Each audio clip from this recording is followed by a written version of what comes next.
The universe is a graveyard of gods. I have seen empires built upon cosmic bones, civilizations worshipping nameless ruins, and echoes of forgotten deities dissolving into the void. I always wondered, what happens when a god dies? Does he vanish? Or does he merely sleep, waiting to be awakened? Now, as the chilling silence wrapped around the ship, I began to suspect that some gods never truly die. The cold glow of the monitors flickered rhythmically, reflecting on the tense faces of the crew. Nyxorax and the monolith had been swallowed by the blue beam. It wasn't a type of energy I recognized, but the servants of Osiris did. They whispered a name. Amon. The name echoed through the cabin like distant thunder. A word heavy with meaning, with fear. I turned slowly, my mind spinning with ancient memories, fragments of the stories Osiris had told me. Amon was a myth, a sacrifice lost in the dawn of time. Or so I believed. I crossed my arms, letting my gaze fall upon the hesitant servants. Fear was etched into them, not the kind born from uncertainty, but the absolute certainty that something terrible was about to happen. Speak. There was a moment of hesitation. Then one of them, a tall being with ashen skin and yellowed eyes, took a deep breath before revealing the truth. Amon is not dead. The silence that followed was suffocating. My mind raced. If Amon was alive, did that mean everything we knew about the fall of the ancient gods was a lie? That his death had been nothing more than a convenient myth? My voice was steady, but inside, chaos had already taken hold. Explain. The servant hunched his shoulders, as if the words were poison on his tongue. He is weak, but he is returning. He needs the monoliths. When he gathers them, he will be as he was before. No, he will be more. The chill running down my spine came not just from the meaning of the words, but from the way they were spoken. Like a prophecy long sealed. As if, somehow, this moment had always been inevitable. One question burned in my mind. Was Amon's sacrifice a mistake? Or had he planned this from the beginning? I took a deep breath. If Amon was returning, he was a greater threat than Anubis, Set, Horus, or even Ra. And we had just let him take the monolith. I hate failure, but it's something I've learned to live with. The mistake itself doesn't matter. What matters is what comes next. The ship burst out of hyperspace in a blinding flash, and within seconds, we were back in Osiris's domain. The colossal walls of his capital ship towered like a golden temple amidst the infinite darkness. Metal gleamed under the cold starlight, and the ancient dust of 1,000 battles still lingered in the air. The moment I landed, I felt the storm approaching. Osiris already knew. The door to the main chamber opened with a mechanical roar, and I stepped inside. The hall was vast, designed to remind all who entered that they stood before something beyond human comprehension. At its center, Osiris rose from his golden throne, his monumental figure bathed in the glow of ethereal symbols that floated around his dominion. His eyes found me.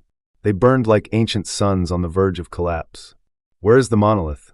His voice echoed through the obsidian columns, each word carrying the weight of eons. I took a step forward, feeling the invisible pressure of the moment closing in around me. Osiris was not one to accept excuses. He was not a patient god. But I was not here to justify myself. I needed to redirect his fury. Control it. The monolith fell into the wrong hands, but we can use it for something greater. The air grew heavy. The room seemed to shrink. Osiris stepped forward. His mantle flowed like a river of black stars. His gaze was a verdict. "You lost it." The words thundered, and the hall's lights flickered. The ground trembled under the weight of his fury. Many would have faltered. I did not. I held his gaze, my voice sharp as a blade. "Yes. And because of that, we have a unique opportunity." Osiris's rage hesitated for a fraction of a second. A fraction of a second was all I needed. Anubis wants the monolith too, and now he knows where it is. If we want to reclaim it, we don't need to be the first to arrive. We need to be the last to leave. His eyes narrowed. He understood exactly what I meant. Amon and Anubis would destroy each other, and when the dust settled, we would be there to pick up the pieces. Osiris did not answer immediately. His mind, a storm of calculations and strategies, analyzed every variable. Then slowly a sharp smile formed. "You want me to wait while they fight?" I tilted my head slightly. "I want you to win." For a long moment, Osiris remained still. Then at last he nodded. My mind was already working on the next steps. I knew we were treading the edge of the impossible, that any mistake would cost us dearly. But one thing was certain. Amon could not be allowed to awaken. The universe is old, far older than we can comprehend. And in its forgotten corners, there are places that should no longer exist. The Iron Cathedral was one of those places. It appeared on our sensors the moment we traced the trajectory of the blue beam. A dead planet, with no recorded name, orbiting on the outskirts of nothingness. Its surface was an ocean of rusted metal, corroded by time and vacuum. Jagged mountains rose like skeletal claws, trying to tear through space. Ancient structures lay scattered across the terrain, covered in symbols even I could not decipher. But I knew what this place was. A tomb of gods.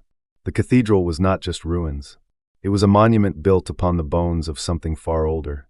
A petrified echo of an era when entities walked among the stars like titans, shaping worlds to their will. If Amon was weak, this was where he would hide, where he would wait for the right moment to return. I stepped closer to the monitors, watching the data Celeste Aurea was analyzing beside me. The readings were erratic, pulsing like a heart trying to beat again. Something there was not dead. I murmured to myself, my mind connecting the dots. He never intended to die. Celeste turned away from the screens and looked at me. Did you say something? I blinked, snapping out of my brief trance. Nothing. Just a thought. She frowned. Something tells me we won't like what we find down there. She was right. Time does not erase sins. It merely hides them. And now, standing before the cathedral, the sins of the gods were about to surface. I had always known that Osiris, Anubis, Ra, Horus, and Set were more than isolated entities.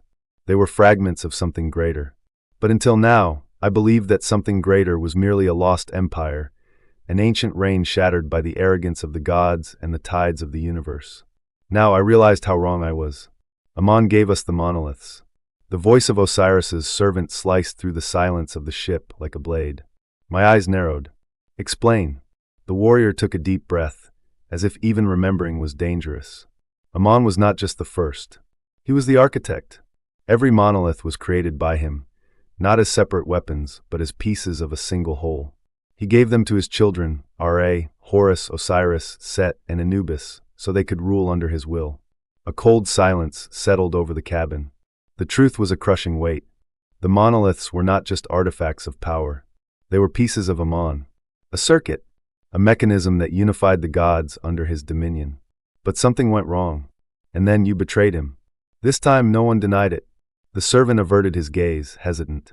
But then, he said something that changed everything. Humans destroyed everything. My mind reeled.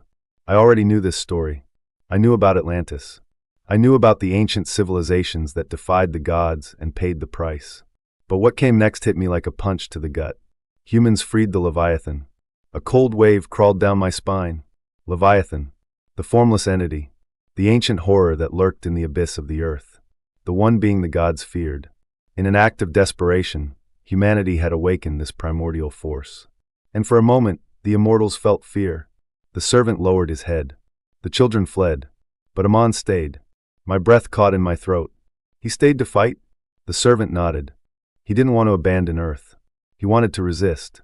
But we ran. Those words lingered in the air, heavy as an epitaph. So you left him to die. The silence confirmed my suspicion. That was how Amon fell. Not as a tyrant defeated, but as a god betrayed. Then why was he back? How had he survived? I already knew the answer. Because he never died. Because gods do not die. They only wait. The servant swallowed hard before finishing his story. For centuries there were rumors. Voices from the void. Fragments of consciousness drifting in the darkness. Something rebuilding itself in a world forgotten by time. My mind was already 2 steps ahead. The cathedral. He nodded. Celeste Aurea, who had been listening in silence, turned to me. Her expression was grim. If he gets all the monoliths. She didn't need to finish the sentence. I already knew. No one will be able to stop him. I took a deep breath, feeling the weight of this revelation. Now, we had to make sure that never happened. Space twisted before us, a black veil of absolute silence before the storm. The Iron Cathedral loomed on the horizon, its colossal silhouette embedded in the dead planet like the skeleton of a fallen titan. The rusted towers clawed at the fabric of the universe itself. But that wasn't what unsettled me. It was what was waiting for us. The ship's sensors flickered frantically. Distorted readings, inexplicable interference. Something was awakening. Celeste Aurea's voice broke the silence. We have movement on the surface. A chill ran down my spine. What? She enhanced the image on the monitors, and my blood ran cold. Below us, scattered across the metallic field in front of the cathedral, they stood. Massive figures, risen like forgotten sentinels. They wore black robes, corroded by time, their elongated humanoid forms resembling distorted statues. But they weren't just statues. They were breathing. Guards. Celeste's voice came out as a whisper. They are still standing. A shiver ran through the cabin. Osiris's servants held their breath. And then they moved. Slowly. Almost imperceptibly. But their hollow eyes turned toward us. Amon sees us, murmured one of the warriors beside me. I stepped away from the monitors, feeling an invisible weight pressing against my chest. This wasn't normal. This wasn't possible. But before I could process it, a new alert flashed across the sensors. Something was coming. I looked at Celeste, and she already knew. She already understood. We were not alone. Hyperspace jump detected. One of the operators shouted. A fleet is emerging from subspace. My jaw clenched. I didn't need to check the data. I didn't need to ask. I already knew who it was. Anubis. Anubis warship emerged like a leviathan from the fabric of space itself, its spectral sails devouring the light of the stars. A living fortress, cloaked in shadows and ancient glyphs. Osiris versus Anubis. In Amon's domain. I held my breath. The war was about to begin. And Amon was still waiting.